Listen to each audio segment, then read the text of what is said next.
Sudden గా జున్ను తెచ్చిచ్చేంత ప్రేమ నా మీదొచ్చిందేంటి దాక్షాయిని? ఆవేశంలో మాట మాట అనుకున్నంత మాత్రాన ప్రేమ లేకుండా పోతుందాక?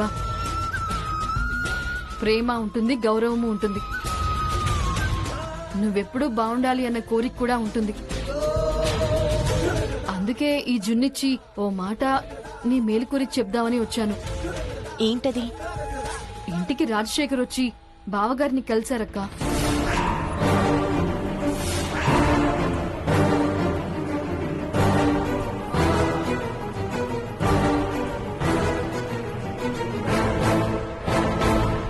వాళ్ళిద్దరూ ఏం మాట్లాడుకున్నారో నాకైతే వినిపించలేదు, కానీ చాలాసేపు అయితే మాట్లాడుకున్నారక్క.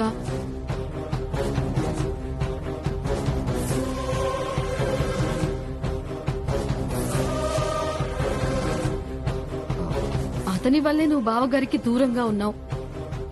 గుండెల్లో నీకు బాధగా ఉన్నా ఏదో విధంగా మనశ్శాంతిని వెతుక్కుంటున్నావు. మళ్ళీ 7 ఏళ్ల తర్వాత అతను ఎందుకొచ్చాడో, బావగారికి ఏం చెప్పాడో తెలీదు.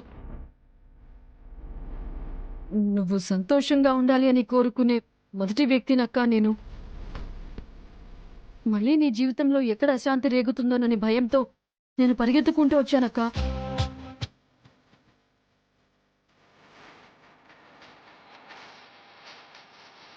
నువ్వు దూరంగా ఉండటం వల్ల ఇంటి తాళాలు నా చేతికొచ్చి ఆ భారమంతా నా మీద పడింది. నీలా ఓర్పుతో నేర్పుతో ఆ భారమంతా నేను మోయలేను. సంవత్సరాలు గడిచినా సరే ఏదో ఒక రోజు నువ్వు తిరిగొచ్చేదానివే కదా, ఆ ఆశతోనే ధైర్యంతోనే నేనున్నాను. కానీ ఇప్పుడు రాజశేఖర్ వచ్చాడు అని అతను చెప్పింది విని బావగారు నీ దగ్గరకు వస్తారేమో, ఏదైనా గొడవ పడతారేమో. నువ్వు కొంచెం సహనంతో శాంతితో ఉండక్క, ప్లీజ్ అక్క. మీ బావగారొచ్చి ఏం మాట్లాడినా నేనేంటో నాకు తెలిసినప్పుడు, నిజాయితీగా ఉన్నప్పుడు అందుకు తగ్గట్టుగానే సమాధానం ఉంటుంది. నువ్వేం కంగారు పడకు. సరే కాని బబ్లు బావున్నాడా? వాడు అల్లరి తగ్గిందా? తగ్గిందక్క. అమ్మా సీత, నువ్వొచ్చేంతసేపు అయిందమ్మా? ఓ 5 నిమిషాలైంది బామ్మ.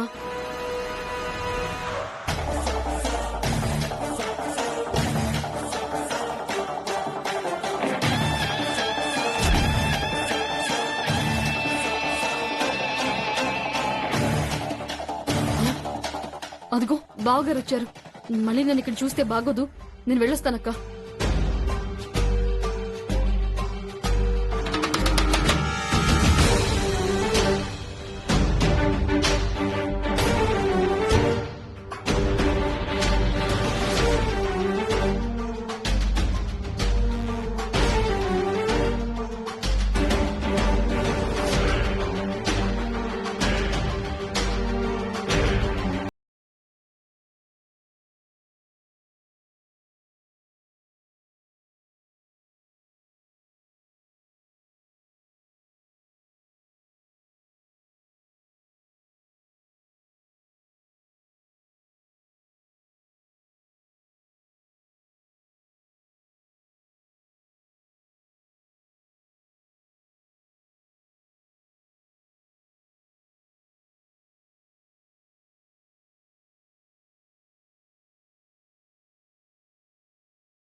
నేను తప్పు చేశాను సీత.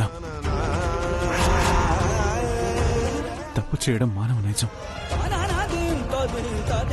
తప్పు చేయడం కంటే కూడా చేసిన తప్పుని సరిదిద్దుకోకపోవడం ఇంకా పెద్ద తప్పు. నేను చేసిన తప్పు వల్ల నీ మనసు గాయపడిందని తెలుసుకోవడానికి నాకిన్నేళ్లు పట్టింది.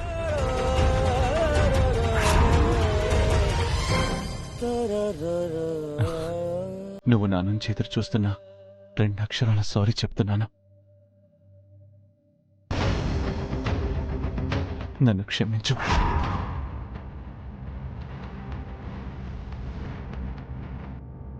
బావగారి క్షమాపణకి సీతక్క మనసు కరిగిపోదు కదా.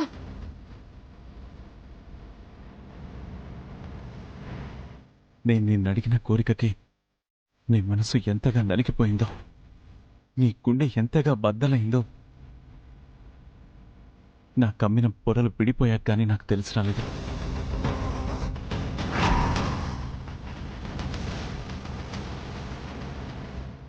రాజశేఖర్ పన్నిన విషవలయంలో చిక్కుకొని నా ప్రాణమైన నేను నమ్మకుండా మూర్ఖంగా ప్రవర్తించాను. మళ్ళీ మనస్ఫూర్తిగా చెప్తున్నాను, నన్ను క్షమించు. నాతో మన ఇంటికి రా. ఎప్పట్లాగే మనం కలిసి ఉందాం, మన సంసారాన్ని కొనసాగిద్దాం.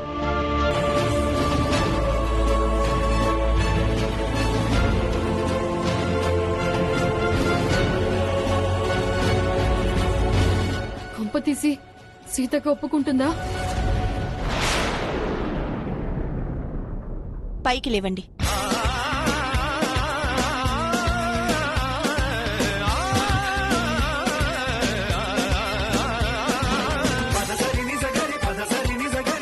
బామ్మా,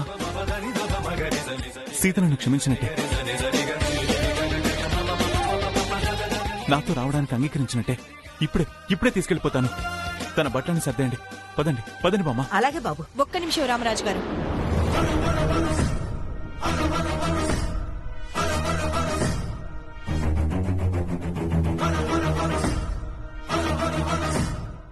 ఏమన్నారు?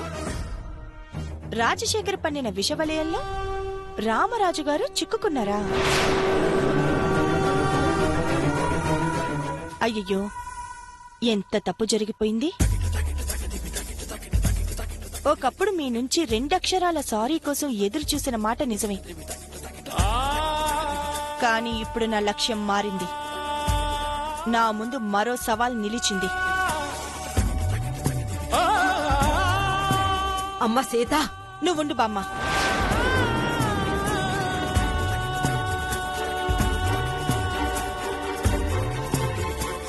నా లక్ష్యం, నా సవాల్, నా కన్న కొడుకు.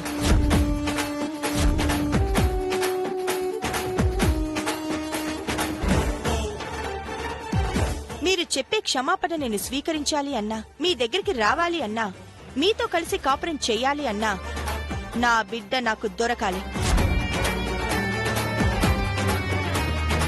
అప్పుడు ఆలోచిస్తాను.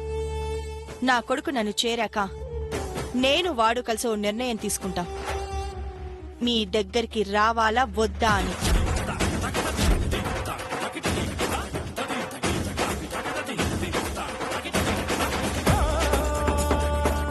అప్పటిదాకా మీరు ఎదురు చూడక తప్పదు.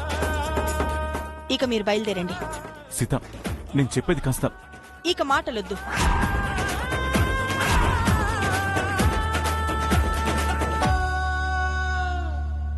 అది కాదు సీత. దయచేసి ఏం మాట్లాడొద్దు ప్లీజ్.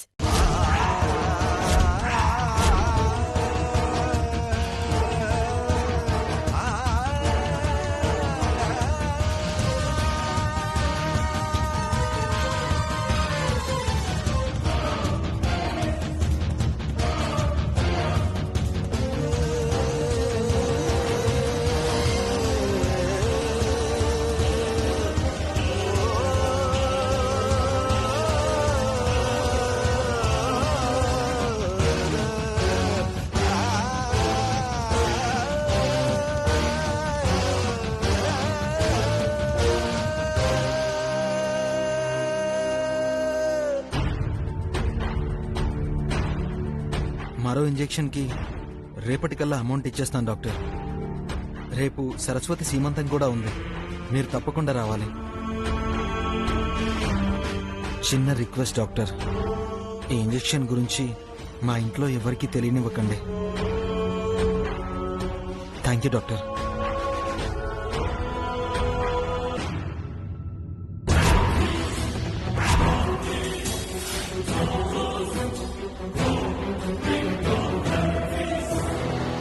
ఏంటి అలా చూస్తున్నావు? నాకు తెలియకుండా నువ్వు చేస్తున్న పనులు నా కంటికి తెలియడం లేదు. నీ కళ్ళలోకి చూస్తేనైనా నిజం తెలుస్తుందేమోనని చూస్తున్నాను. కొంచెం అర్థమయ్యేలా చెప్పు. నేను కాదు శ్రవణ్, నాకు అర్థమయ్యేటట్టు నువ్వే చెప్పు. నాకు చేసే ఇంజెక్షన్స్ చాలా కాస్ట్లీ అని నాకు తెలుసు. అదే కాక నా చెకప్ కి మెడిసిన్స్ కి కూడా బాగా ఖర్చు అవుతుంది. నీకంత సంపాదన లేనప్పుడు ఎలా మేనేజ్ చేస్తున్నావు శ్రవణ్? అంటే అది అన్నయ్య దగ్గర ఆపు. బావగారి పేరు చెప్పి తప్పించుకోవాలని చూడకు. నేను ఆయన అడిగాను, నీకు ఒక్క పైసా కూడా ఇవ్వలేదని చెప్పారు. మొన్న మధ్య డాక్టర్ సీతక్క పేరు చెప్తే నువ్వు కవర్ చేశావు. నిజం చెప్పు శ్రవణ్, ఇదంతా మీ పెద్దోదిని చేస్తుందా? నీ మౌనం కాదు నాకు కావాల్సింది, నువ్వు చెప్పే నిజం.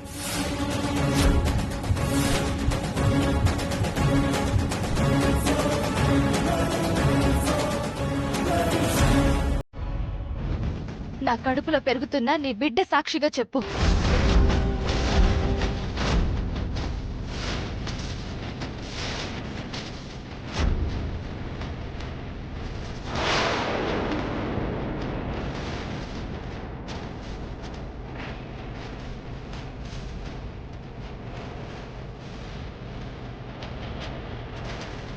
అవును సరస్వతి, నీకు చెప్తే నువ్వు ఒప్పుకోవని చెప్పలేదు.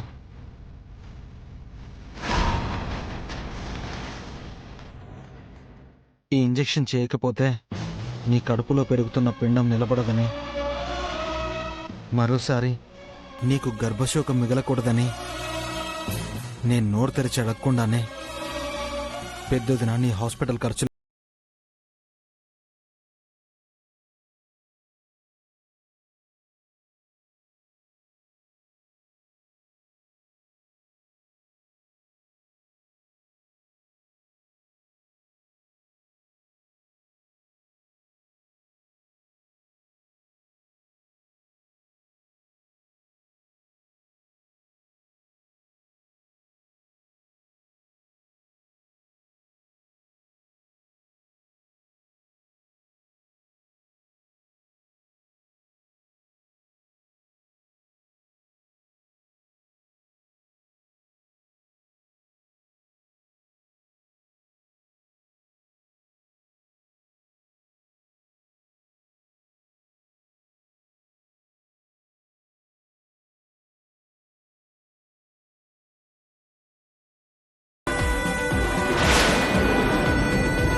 లేదంటే నీ ఇష్టం.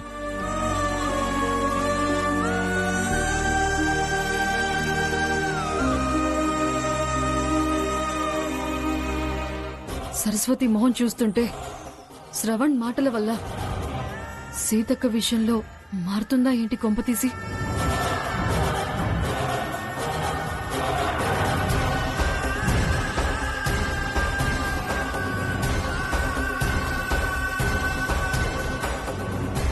సరస్వతి, సరస్వతి, ఏంటి సరస్వతి? శ్రవణ్ ఏదో చెప్తున్నాడు. ఏదో అనడం కాదు దాక్షాయిని, మూసుకుపోయిన నా కళ్ళని తెరిపించాడు. ఈ ఇంట్లో ఉన్న కొంతమంది కంటే సీతక్క చాలా మంచిదని అర్థమయ్యేలా చెప్పాడు.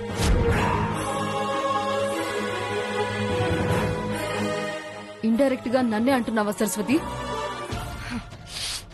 ఇండైరెక్ట్ గా ఏముంది, డైరెక్ట్ గానే చెప్తున్నాను. నేను మంచి ఉద్దేశంతో బబ్లుని మందలిస్తే నువ్వు చెడుగా అనుకుంటున్నావు. ఎన్నాళ్ళు మనిద్దరం కలిసి అన్ని చేసావన్న సంగతి మర్చిపోయి నాకే వార్నింగులు ఇచ్చావు. కానీ సీతక్కలా కాదు. మొదటి నుంచి తనని ఎన్ని మాటలన్నా, తన పట్ల తప్పులు చేసినా కడుపులో దాచుకుని చేరదీసిందే కాని ఒక్క మాట కూడా కోపంతో అనలేదు. మనమే తనకి దూరంగా ఉంటున్నా కూడా నేను బాగుండాలని, నా కడుపులో బిడ్డ క్షేమంగా ఉండాలని ఆలోచించింది. మొదటిసారి నువ్వు ప్రెగ్నెంట్ అయినప్పుడు తన వల్లే నీకు అబార్షన్ అయిందని మర్చిపోయావా? నేనే అపోహ పెంచుకున్నాను గాని సీతక్క అంత చీపుగా ప్రవర్తించుండదు. సరస్వతి, నీకు అర్థం కావడం లేదు. సీతక్క నీ విషయంలో మంచిగా మారాలని శ్రవణ్ నీతో నటిస్తున్నాడే తప్ప ఆవిడ గారు నీ ట్రీట్మెంట్ కి మనీ ఇస్తుందంటే నువ్వు నమ్ముతున్నావా? నమ్ముతున్నాను దాక్షాయిని.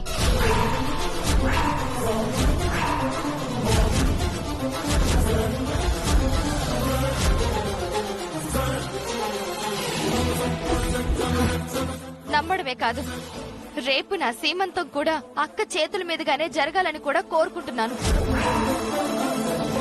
నేనే స్వయంగా వెళ్లి అక్కని కన్విన్స్ చేసి రేపు రమ్మని ఆహ్వానిస్తాను కూడా.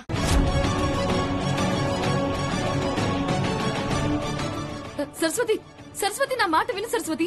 సరస్వతి, ఛ! ఈ ఎమోషన్ లో సీతక్క దగ్గర సరస్వతి ఏం వాగుతుందో ఏంటో తెలుసుకోవాలి. సరస్వతి, సీతక్క, సీతక్క, సీతక్క. సరస్వతి, ఎలా ఉన్నావు? రా కూర్చో. టైంకి తింటున్నావా? చెకప్స్ చేయించుకుంటున్నావా? ఇబ్బంది అయితే ఏం లేదు కదా?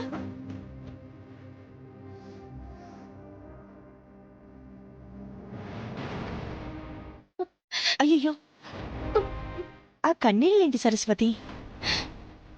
నీ మంచితనానికి, నీ పట్ల నేను ప్రవర్తించిన తీరుకి కన్నీళ్లతో తప్ప మాటలతో సమాధానం చెప్పలేనక్క.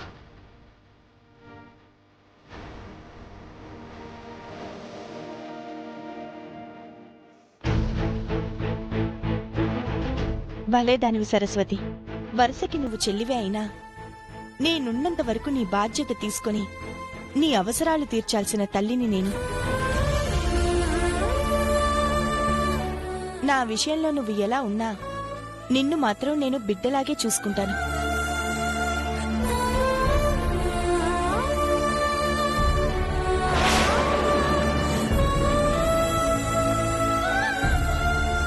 నా మాటని నువ్వు కాదనువు అనే ధైర్యంతోనే ఈ అక్కని ఒక కోరిక కోరదామని వచ్చాను.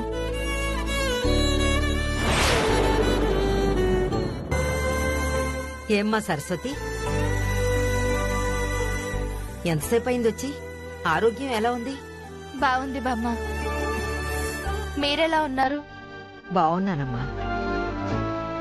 ఏదో అడగాలని వచ్చానన్నా, అడుగు సరస్వతి. అక్క, రేపు నా సీమంతం.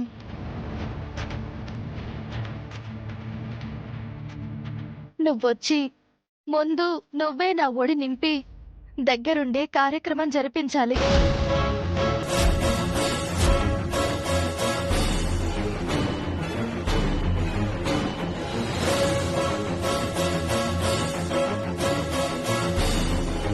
కొంపతీసి సీతక్క రావడానికి ఒప్పుకుంటుందా ఏంటి? తప్పుగా అనుకోకు సరస్వతి.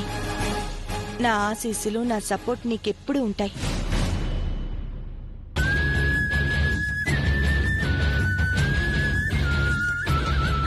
నా బిడ్డ బ్రతికున్నాడన్న వార్త ఇప్పుడేగా నాకు తెలిసింది.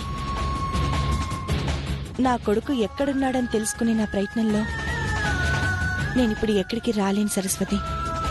ఏమీ అనుకోవద్దు. అక్క, నీ కొడుకు నేను తీసుకొస్తాను.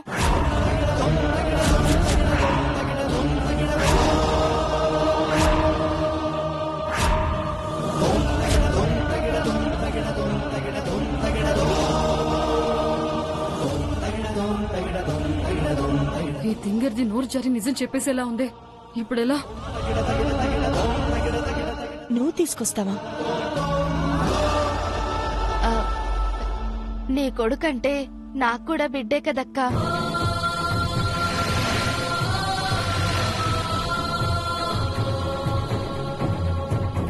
వాడు బతికున్నాడు అంటే నీకెంత శుభవార్తో మన కుటుంబానికి అంతే కదా. నీతో పాటుగా నేను వాడి కోసం వెతుకుతాను అని చెప్తున్నాను.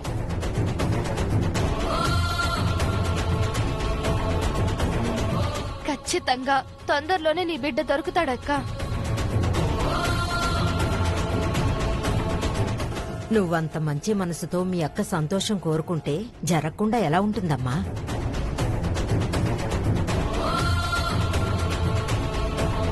ప్రస్తుతానికి అయితే సరస్వతి బయటపడలేదు. అక్క, ఆడపిల్లకి పెళ్లి సౌభాగ్యం అయితే బిడ్డ పుట్టడం ఒక వరం. సీమంతం కడుపులో పెరిగే బిడ్డకు శ్రీరామ రక్ష.